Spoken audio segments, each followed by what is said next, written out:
Donc, je crée une couleur spécialement pour le bloc là qui doit être sélectionné. Voilà, il est sélectionné. La case de fond est en avant-plan.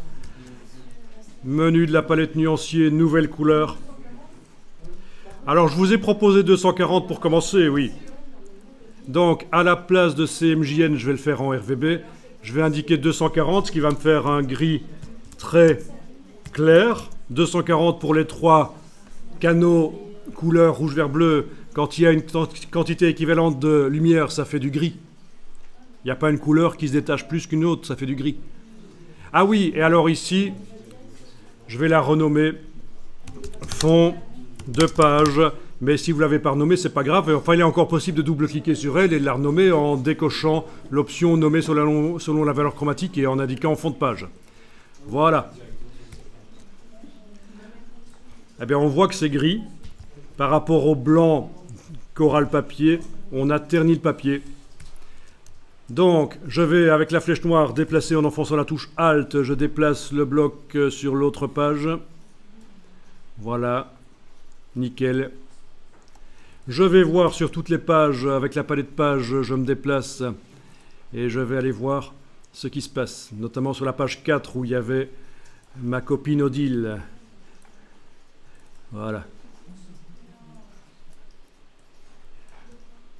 Ok, je passe en affichage aperçu, donc touche W sur le clavier, ou alors si vous avez la palette des outils de colonne, c'est facile, c'est l'icône en bas à droite. Et vous devriez remarquer, et ça c'est valable aussi quand on fait des applications pour tablette, des magazines interactifs pour tablette, des e-pubs, des livres interactifs électroniques, vous pouvez aussi utiliser cette technique, même pour des sites web. Si vous faites des sites web plus tard, cette technique de mettre le fond en gris, je pense que vous devriez avoir l'impression que le blanc, les reflets du crocodile sont vraiment plus blancs que le papier. Mais c'est une illusion, c'est en fait le papier qui, à l'endroit où il n'y a pas les images, il est plus foncé que ce qui devrait être.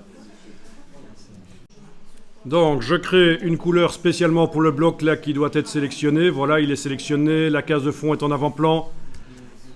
Menu de la palette nuancier, nouvelle couleur. Alors, je vous ai proposé 240 pour commencer, oui. Donc, à la place de CMJN, je vais le faire en RVB. Je vais indiquer 240, ce qui va me faire un gris très clair. 240 pour les trois canaux couleur rouge, vert, bleu. Quand il y a une quantité équivalente de lumière, ça fait du gris. Il n'y a pas une couleur qui se détache plus qu'une autre, ça fait du gris. Ah oui, et alors ici, je vais la renommer fond de page. Mais si vous ne l'avez pas renommée, c'est pas grave. Enfin, il est encore possible de double-cliquer sur elle et de la renommer en décochant l'option nommer selon la valeur chromatique et en indiquant fond de page. Voilà. Eh bien, on voit que c'est gris. Par rapport au blanc qu'aura le papier, on a terni le papier. Donc, je vais, avec la flèche noire, déplacer en enfonçant la touche Alt. Je déplace le bloc sur l'autre page. Voilà. Nickel. Je vais voir sur toutes les pages, avec la palette page, je me déplace et je vais aller voir ce qui se passe, notamment sur la page 4 où il y avait ma copine Odile. Voilà. Ok, je passe en affichage aperçu, donc touche W sur le clavier, ou alors si vous avez la palette des outils de colonne, c'est facile, c'est l'icône en bas à droite. Et vous devriez remarquer, et ça c'est valable aussi quand on fait des applications pour tablette, des magazines interactifs pour tablette, des e-pubs, des livres interactifs électroniques, vous pouvez aussi utiliser cette technique, même pour des sites web.